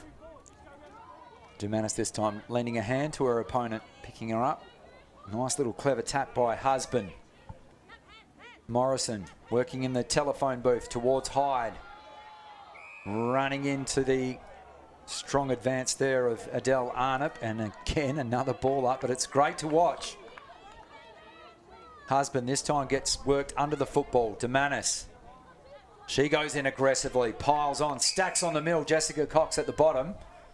Another stoppage. This is fascinating to watch, isn't it? Neither team can break it out of a sort of a 5 metre area at the moment. It's a cleaner tap out this time. Morrison, slick hand pass to Hyde. She's had a third term and a half. Good work in the back by Webb. Managed to get it out towards Fortescue, but that's an interesting kick. It goes long and high, but into the arms of the Swan Districts player. That's Danielle Wright. Kicks to a big pack of players. Off hands. No mark's going to be paid. Oh, is that correct disposal? Umpire thought so. There's no pry there, and another ball up. So we've maybe gained 30 metres and headed a bit more infield. But again, another stoppage. Plus 30 bruises probably combined around these stoppages. Absolutely. The desire's there. Yeah, Hyde again. She's just been at the coalface throughout this third term. really stepped her game up. That's a very good mark. Goodwin Wissink on the stretch. Beautiful left foot ball. Fantastically weighted. Well done, Gelmy. Halved the contest. Showing a bit of toe in the middle of the ground is Emily Pickett. Fed it off by hand. Player wants to get rid of it. They just do. That was Goodwin Wissink. Only down the throat of Osborne. Can link up by hands to Cox. Now they're out now, Swan Districts. Mark's going to be taken by Edwards. Just adjacent with a bullseye. Tumbles one up towards Ortleb through her hands. Back towards the painted defensive 50 for Claremont. Oh, it's going to be sharp. No, free kick. Ooh. And a high shot. And the player coming up, grimacing, holding the hand. That's the number 40 and Amy Fortescue. She's had to be that sort of last player in the last line a couple of times in this term. Keeping the Tigers in the hunt.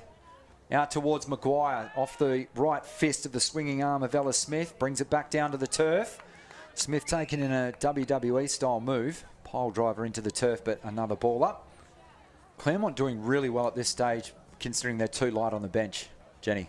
Absolutely, and it's only going to start to be a bigger issue for them as the game progresses, just with Swans getting more rotations and fresher legs out there. But at the moment... And the heat. Yes, yep. We've had a couple of weeks of really hot footy as well. So all of these players, the match conditions have been difficult at the start of the season, with it starting earlier. Now this ball will trickle over the line out of play. In fact, it's offhand. So Gelmy doing well to get over, and they will force the boundary throw in just between the wing and half forward. Inside 4 minutes remaining. Thanks again to Simply Energy, scoreboard sponsors of this third term. Wonderful supporters of footy in Western Australia. Swinging arm of White, only got it down to Hyde. Must be 10 touches in this term. Demanis, that was silky. Onto the left boot, goes end over end, and a simple chest marks drop. Can they try and make amends? That's Jess Lowe. Breaks through 2 tackles, unfortunately losing the football in the process. She'll go again for the third time. Gets crunched by her own teammate. Will go to hack off the ground. That's in danger. Not a call you see a lot in modern football, but it was definitely there, Jenny. Yeah, I think in that instance as well, there was a big long follow through with the kick as well. Yep. It makes it look a lot worse than just the little toe poke. So Demanis, left-hand hand pass, falls at the feet of Smith. Smith will go again. Hurriedly onto the right boot. You can see the fatigue in what's been a very long and arduous term. Oh, that is superb. Emily Maguire, take a bow. How good is the disposal? Anywhere. Seeing those kind of skills, it doesn't matter where. That is silky. Ball up towards right half forward. Again, the Tigers standing, repelling this attack from the Black Ducks. Ground level. Chloe Taylor ran into a roadblock, and it's a hold. Arnott looked to peel away from the contest. A little harsh, but Taylor, adjudged to have been hit high or without the footy. Yeah, Arnott thought that she'd laid the perfect tackle then and they were jarred out the ball too. loose. Yep. They're going to switch and go, weren't they? Now, they've got options over the top, but that ball's got a bit too much air on it. It'll be interesting to see how it's going to go. Ugle Hayward. Ortleb did well there, 2-on-1. Brilliantly. Now the Tigers could be out on the other side. This is Lendrum. Manages to gather. Good composure. Feeds it off by hand. Back in board towards Colvin. Colvin kicks to a contest. Well done, Gelmy. Swinging right arm. Brought the footy to the ground. Was that in the back? No, said the umpire. Good strong tackle head on from Colvin. And another ball up inside a minute and 40 seconds. Claremont would be desperate to try and get some sort of form of score. Yep. Board pressure on. They haven't scored in this third quarter. Just a little hack off the ground out towards the outer side. Arnott went with the right toe. Claremont player taken without it. Free kick. Yep. Final chance. 75 seconds to muster up something. It's just whether they've got the run in their legs right now. They've really had to defend hard all quarter. That was good, finding their target straight up. So demoralising too, with the bruising nature of this third term, to finally get the ball inside 50, and then you find Emily Maguire taking a mark and then lace out to someone 50 metres up the wing. So here they come, inside 50. Now they've got Brooke White all alone in the goal square. Can the ball get there? It can't. Hacked out of the air, off the ground and up towards the middle of the ground. They've still got time. 40 seconds, the Tigers. Osborne. Great vision with a hand pass. Bit of a foot race now, 2v2. How will it sit up? Not kind at the moment for Fortescue. In fact, Matthews can stoop in now. She's got nothing forward of the football. There's only a navy blue and gold jumper now. They could, with a hand pass, be out. And they are. Ugle Hayward, no one in front of her. One bounce, runs her measure. She's closed down. Shot for goal, rolls through. That is an absolute dagger as we approach three-quarter time. Literally on the siren. But how was the composure from Ugle Hayward? I sung her praises at half-time and gets reward, and that was an outstanding goal to end the term. And didn't she time it perfectly? She knew she had enough in there to take one bounce, run her full distance, take the grass that was on offer, and then put it on the boot. And the bounce was kind and straight through the middle, which is just a fantastic finish for a really big quarter for Swans. A tough finish for Claremont. They didn't get any scoreboard on anything on the scoreboard themselves, and they've watched three go through, which is really tough work for them. So Ugle Hayward extends the lead to the biggest of the afternoon. 3 straight kicks. Emily Maguire, the captain, she'd be happy, and she's been one of the better performers of this game so far. So Swan Districts looking to make it 6 straight wins to start this season, and Claremont fighting tooth and nail to record their second win all time against Swan Districts. How will it all play out? Well, on the other side of the break, we'll find out. Thanks to Simply Energy. This is the Optus WAFLW season for 2021. Matt Chechens and Jenny Wallace will be right back on the other side of this.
If you need it live streamed, you need Front Row Screens. Visit frontrowscreens.com.au.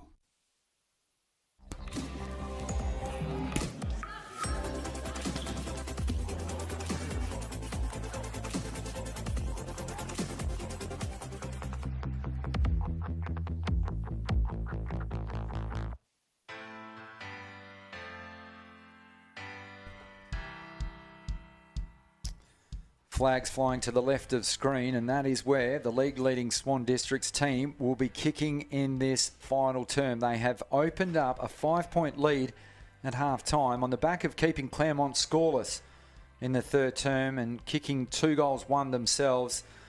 Jeddah, we will give her the goal. It was a fascinating passage of play where the ball hit the goal umpire, rebounded back into play, and she towed it through. So we're going to give her the goal. It could be changed later towards Morrison, but we'll see how that goes. And then Ugle Hayward with a composed finish at the end. But it starts in the back half. Emily Maguire, best on ground through 3 quarters, repelling everything that the Tigers can throw at her, Jenny Wallace. I know, we were just actually chatting during the halftime break that her ability to show so much calm and composure. I looked up how old she is, 22. I was thinking she was going to be this 30-year-old veteran who just was like, kids, I've got so much time, I know what I'm doing. The ball, she brought it down with her right hand. It was up above her head, spun it on her hand, brings it down and lace out 45-metre kick to a target.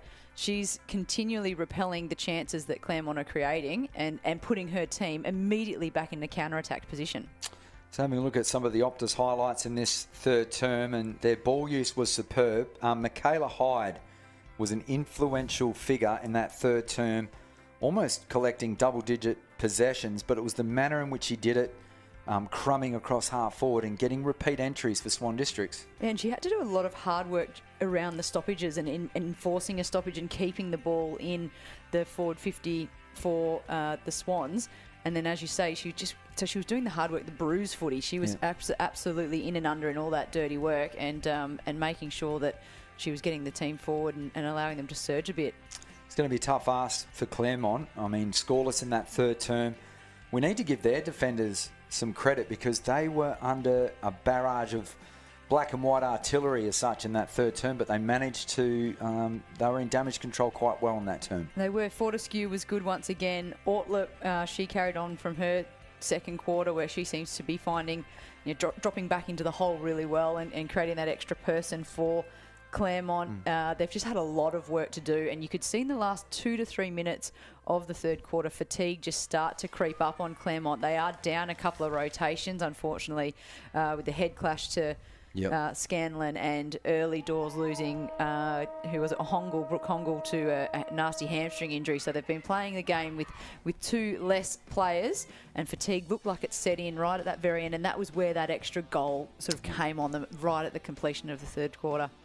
And it was a sweeping move, almost basketball style as far as fast break goes, because we were calling the ball streaming towards the goal to the left of screen through Claremont, and then the quick rebound football the other end, and then Ugal Hayward with superb composure for a young player, crossing the paint at 50 with someone on a hammer and then rolling it through. Yeah, it was real coast to coast, wasn't it, to keep with the basketball analogy, in that they got it down from their defensive board and brought it the whole way up. And as you said, Ugal's finish was really good because she knew she had someone chasing her down, trying to apply pressure, knew she had a gap to place to make sure she could take the bounce to get closer to goal and then get it off, all with the fact that not only the player but the time was an issue too, because the moment it went through, the buzzer went off as well, so the siren sounded, so she had time pressure in the back of her mind as well. So really, really classy finish. Brooke White has been great today, and for the team that find themselves behind on the scoreboard. So Claremont looking to just register their second win against Swan Districts. They appear to be their bogey side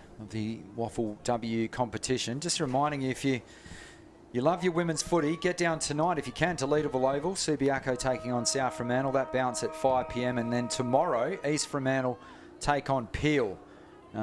So some very even matchups. Obviously, as we get this fourth term underway, we've got the top of the table here. The 2 middle teams, it will arm wrestle it out this afternoon, and then the 2 bottom teams rather this afternoon, and then those 2 teams in the middle tomorrow. So here comes Swan Districts. Can they put the final nail in the coffin of Claremont? Not on this occasion. So just pushed off her kick there and missing through to the left-hand side. Now, Cripps is named as the 27, but she's wearing 12 today.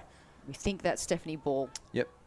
So the minor score, that would have been almost curtains for Claremont as the ball comes out towards right half back for them. Seeing as this is round 6, it's the first round where they're playing each other again for the first time this season. So these guys played each other in round 1. It was a close fought game, low scoring game. And now it's that chance to, you've seen it, you've had some homework involved, and both teams are matching up really well with each other. How good is it not only completing the pathway now for young female footballers in WA, but the fact that there's going to be 15 home and away fixtures this year as Shannon Matthews kicks off a step, one-on-one contest. No marks taken, but just kept her feet and pokes it through for the sealer. So they get there eventually. Taylor Edwards becomes the first multiple goal kicker of the afternoon. Just managed to keep her feet in this contest. Unfortunately, the Tigers player losing her feet, and that was Ortlip. She has been superb today in what's going to be a losing effort, but that was good composure and manages to just toe poke her second goal of the afternoon.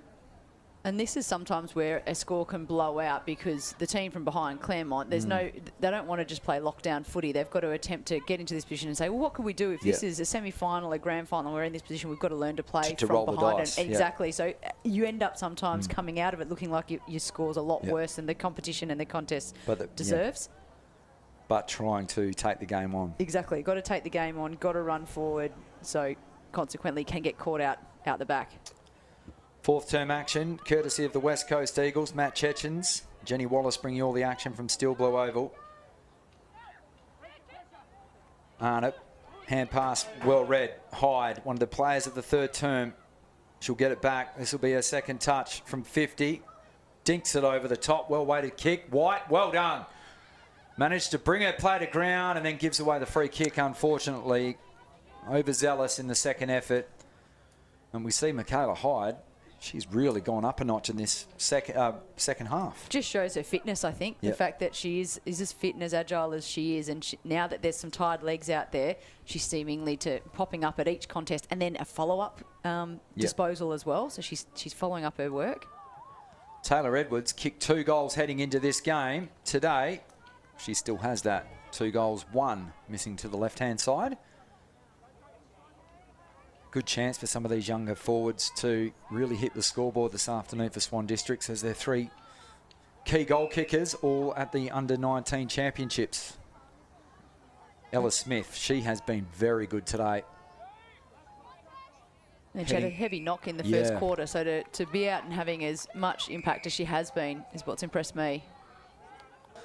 So another free kick paid the way of the team in black and white. Jessica Cox played on, stepped around. Well done to Manis, closed it down very quickly. Ugal Hayward with that great goal gets wrapped up in a strong tackle from Arnott and another ball up. Yeah, Arnott to Manis, good there, just combining defensively to make sure that ball was locked in. I like when players get up from a contest like that smiling too. Enjoying it. And that's dropping the footy.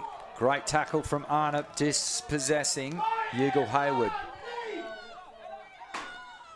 Thoughts there of the Claremont coaching staff, just to our right. I think they want their team to run. And that will be 50 metres, I would suggest. It is. No, the free kick paid down the ground. So taking a bounce is Ryu. The ball didn't come back to her. Maguire wraps her up, out of play. Sling tackle. So Ryu gets another chance to reset. It's between the wing and half forward. There was confusion there, wasn't there, if it was being paid down the ground or whether she was to play on, and it ended up costing her that time she needed. And then got shut down by Maguire, who's just a bit too aggressive in her tackle. Jessica Cox getting a mark and the kick. Colvin looks to step around her opponent, takes her in a good tackle. That was Renee. And no Pryor. Only one Claremont player on the defensive edge of the bullseyes in the middle. That's Ortlip. So all of these players milling around the contest. One down by Husband. Can they get a little toe? They've got numbers if they can connect to each other. If they don't, again, it comes out through Swans. Nice little blind turn from Renee, kicking outside 50. The old chicken wing tackle, holding the ball. Great tackle. That's an exceptional tackle, isn't Hayley it? Cole, just 167 centimetres, but didn't show it there. Look, nice little kick too, pitching kindly on the outer side. Coming out on the lead is Wilstra, and that kick just not finding all the way to her lead, but out of play, and that will be last touch rule. So Claremont dodge another bullet across half back. Again, you saw the speed that Swans can go at when they're able to move the ball down the wing side. Just didn't connect the last kick, but the pace was there. So courtesy of the West Coast Eagles, Swan District 6-3 to Claremont's 2-1. Matt Chechens, Jenny Wallace bringing you all the action from Steel Blue Oval. Here come the Tigers, great smother. Good front on attack of the footy by Cripps. Won it down at ground level, only as far as Valentini. Floats the ball to Maguire. Uncontested mark. Yeah, she had two Claremont in and around there, but they didn't get in to contest that. Someone needed to get to that ball and force it to ground, so they had the overlap of numbers. So Taylor did well. She lost her feet and gets pushed off the contest. Putting her head over the footy, contested wise. That was Yui, well done. Down the wing. Stepping around is Emily Pickett. Tried to get around one, tried to get around the second. Pinged holding the ball, and that has been a feature of this Swan District's outfit. And Taylor has been very good at the coal face of the footy. Yeah, she probably did get, fist to that ball and probably wasn't really an incorrect disposal, but at the same time she just kept coming back into traffic, didn't she, where she should have used it. And the umpire wasn't sighted and just thought, you're messing around with that. I'm going to call you. So Ryu takes a very good mark and then comes up a little proppy. Surely they haven't got another injury, Claremont. Kicks up towards the contest. Through sets of hands, Maguire rockets the hand pass to Taylor, who in turn floats it to a very hot player under the contest there. Jess Lowe. Yeah, great on the tackle. hammer. She's quite underrated, Jess Lowe. And she keeps popping up today. Those hot hand passes to players that almost are standing still, no good. That's off the side of the boot and... Not what they needed. No. Again, you just sense that fatigue factor. Players look like they're cramping up for Claremont. They've had to do longer minutes on the ground than they probably would have been expecting, having lost the 2 rotations, and Swans are a quick unit. Maguire very long and high. Oh, big fly. Couldn't take the mark. That was good athleticism from Wheelstra.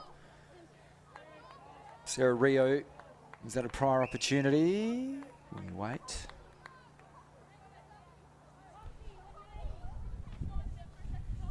Bit of the breeze now coming across the ground. Be welcome relief for these players.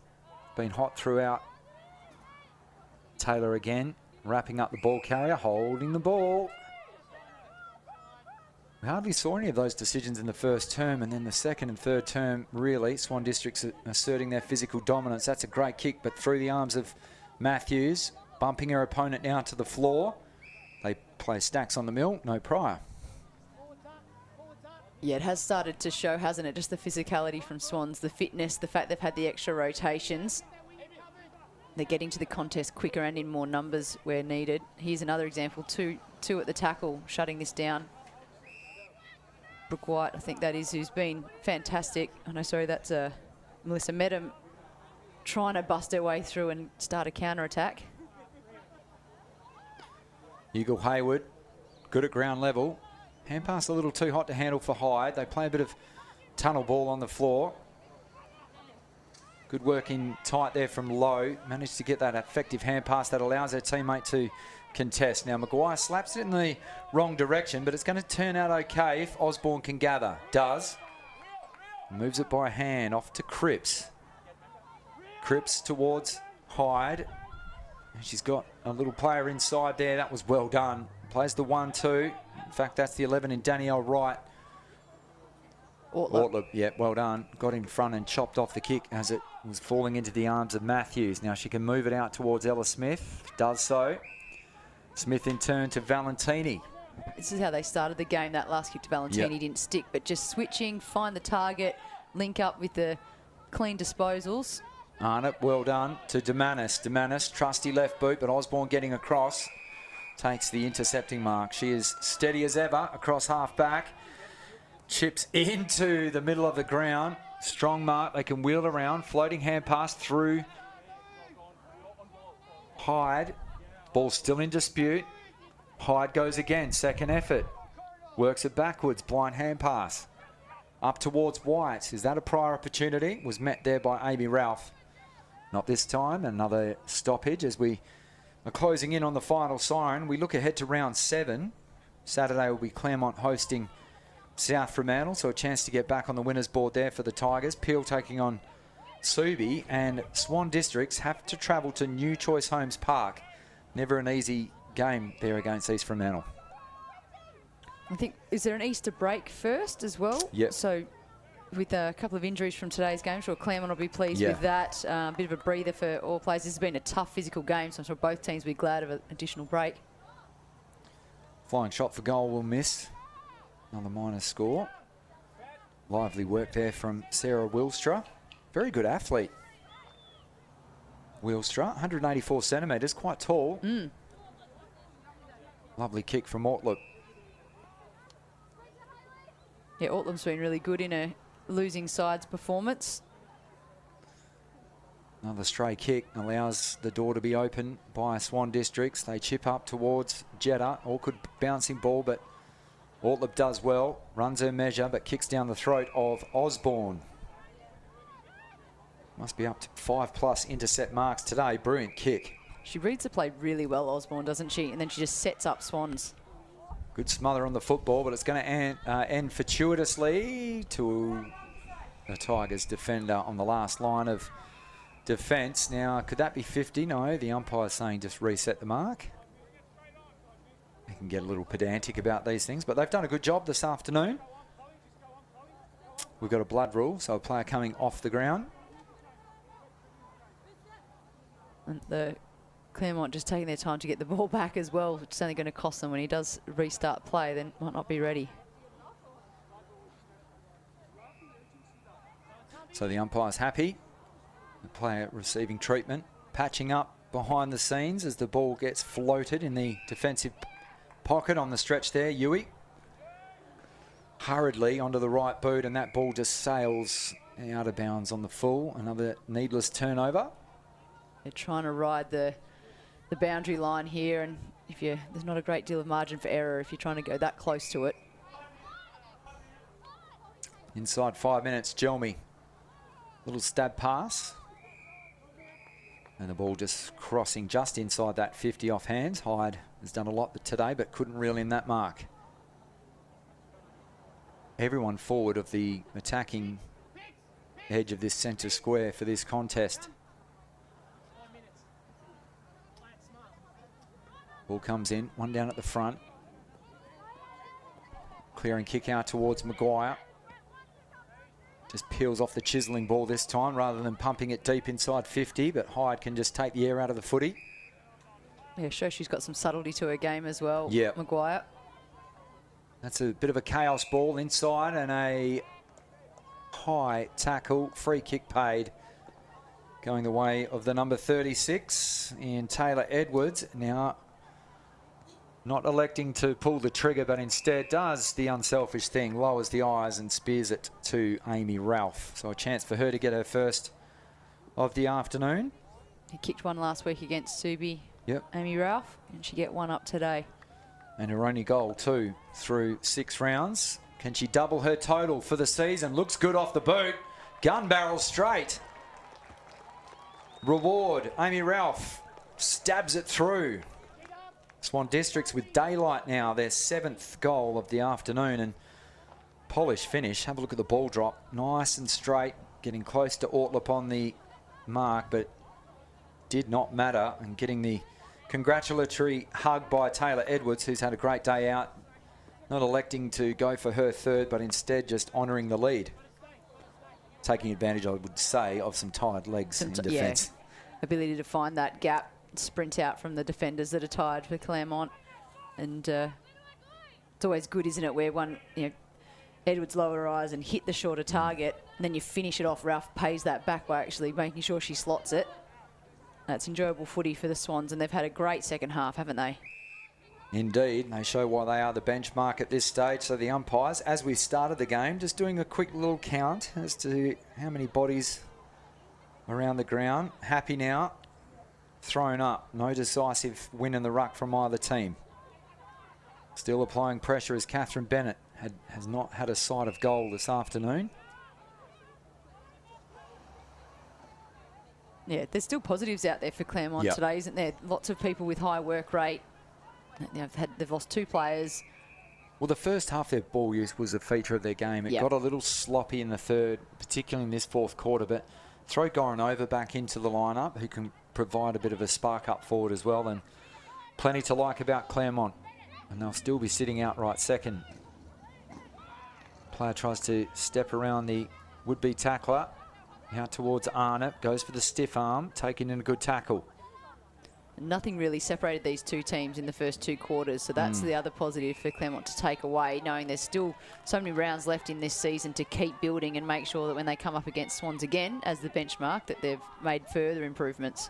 Demanis looks over her right shoulder laterally for Colvin, dispossessed of the football.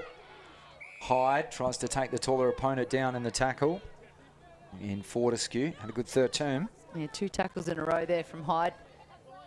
Her second half's been really impressive in the engine room for Swans.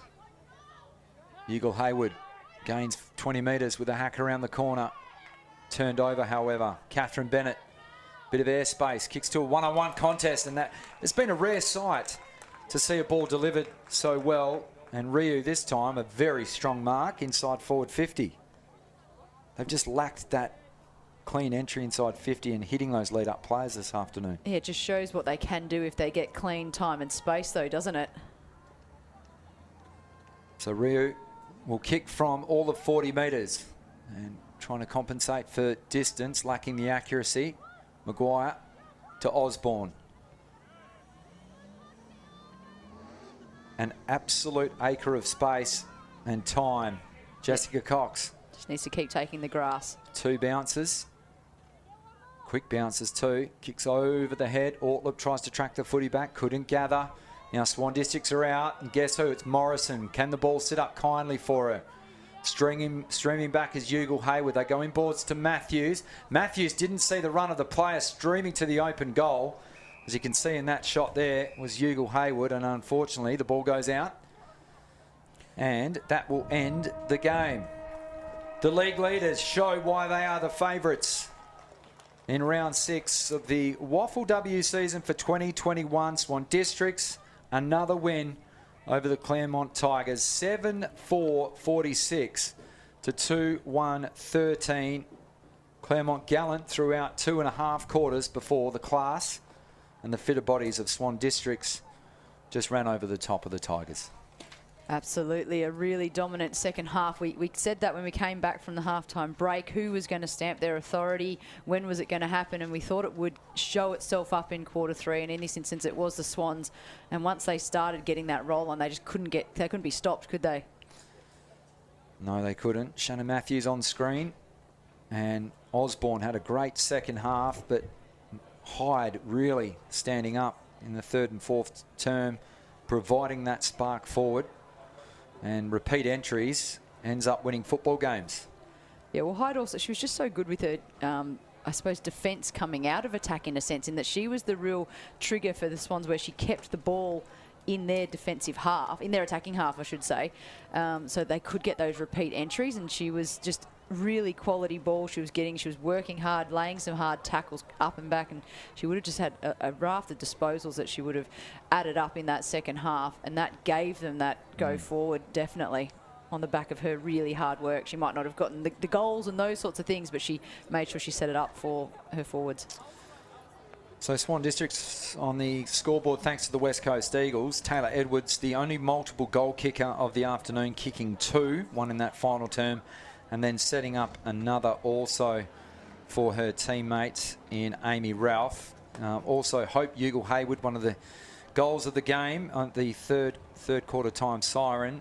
Jetta will pay her a goal, could go to Morrison depending on what the rules are. She did kick one, a superb snap, one of the goals of the season. Amy Ralph and Hayley Cole. And for the losing outfit in the Tigers, Smith and White, the only 2 goal kickers. But as we said, much to take out, positives to take out for Claremont. But if you have a look at the strength of Swan Districts, they've now had more home and away wins in the history of the WAFLW season. That's their 17th win. They surpass Subiaco, who play later on this afternoon, so they could easily even that ledger, but they are a force at the moment in 2021. And absolutely, and they play their home deck. It's large, it's got space, they're quick, they play to that, and it shows with that, I suppose, result in statistics of home and away wins, that they do know how to play here at home at Steel Blue. And the first half, they had to work really, really hard. They were absolutely evened up by Claremont. The contest was really even, and it was a great battle. And then they came out after half-time and stamped their authority and ran away with it in the end. 6 and zip they move to. They sit alone at the top of the tree. Claremont moved to 4 and 2, but both losses coming against the league leaders.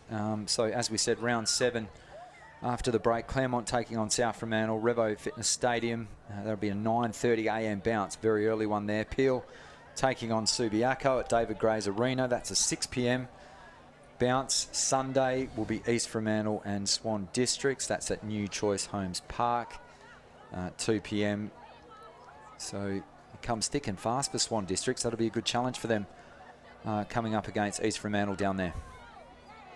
Absolutely, and as I said, teams heading into the Easter break, some sore bodies after this first 5 rounds. It was a season that started really early and it's been in hot conditions, so they'll take the break and look to get started again after Easter. So we're just waiting on the Swan Districts huddle. A bit of water being thrown around. Yeah, maybe some debutantes in the middle.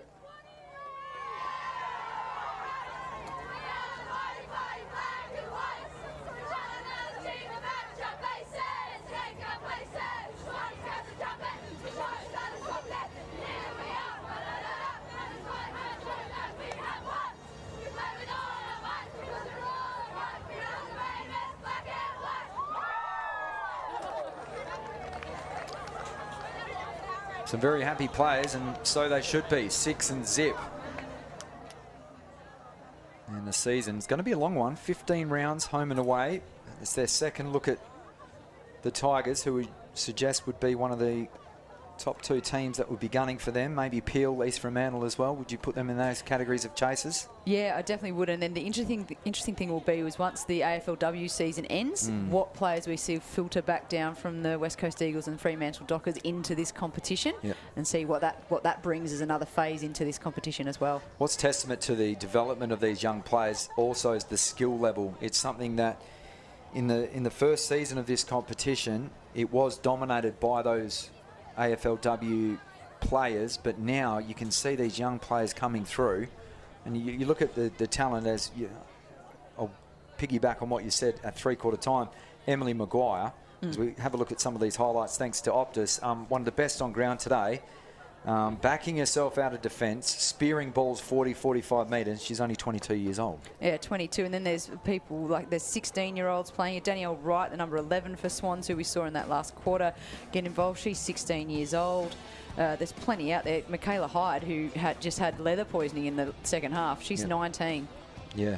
There's a lot of young players coming through, which is great. And as you said, testament to the pathways that have started. We're starting to see the dividends come up through league, and it'll only get better if and when we see some AFLW players filter back down. How do you see the standard of the reserves competition? I mean, they're players that can legitimately push some of these first 16 players? Yeah, well, I think we saw that with Swans, didn't we? Because they had a lot of outs today, and I think it was a fairly seamless for the ins that came in, and one of those players, Karima Kader, just then celebrating her debut in the middle of the winning song, which is always a nice feeling. Completely able to match it with the rest of the competition. So the strong Resi's comp helps with the league comp. We've gone through a lot of Swan District's firepowers. We have a look at them propelling forward.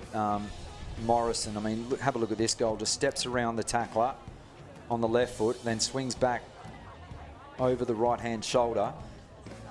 They're going to gain a lot of plaudits throughout the year, but it's Swan District's defence at the moment. Statistically, they've only given up 121 points now through 6 games. An average of 20 points, and they hold Claremont to just 13 today. They're looking the goods.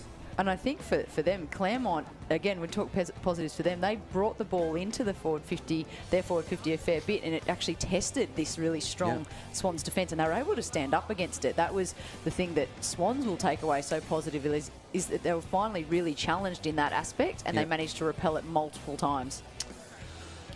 Jenny, an outstanding debut from you. It's been wonderful calling a game, and we really thank you for your valuable insights this afternoon. My pleasure. All right, so that is a wrap here at Steel Blue Oval tonight. Round 6 continues. Subiaco taking on South Fremantle. That's at Leederville Oval, 5 p.m. On Sunday, the Sharks taking on the Young Thunder team. That's at New Choice Homes Park down in East Fremantle. 2 p.m. the Bounce. Get down and support women's footy if you can. Another exciting round of WAFLW action as the closing shots here at Steel Blue Oval. On behalf of Jenny Wallace and all the team here at Front Row Screens, this is Matt Chechen signing off. We look forward to seeing you after the break, which will be round 7 of the WAFLW season for 2021. Swan Districts on the march. Undefeated, they move to 6 and bit. We look forward to your company next time.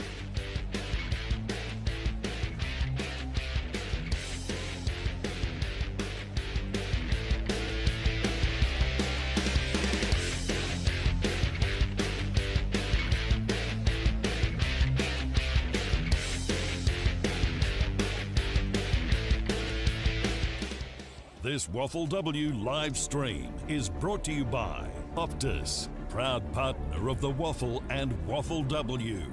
The West Coast Eagles, supporting WA female footballers to follow their dreams. Kia, proud partner of the WAFLW. This is Kia. Simply Energy, supporting WA Footy's talent pathway.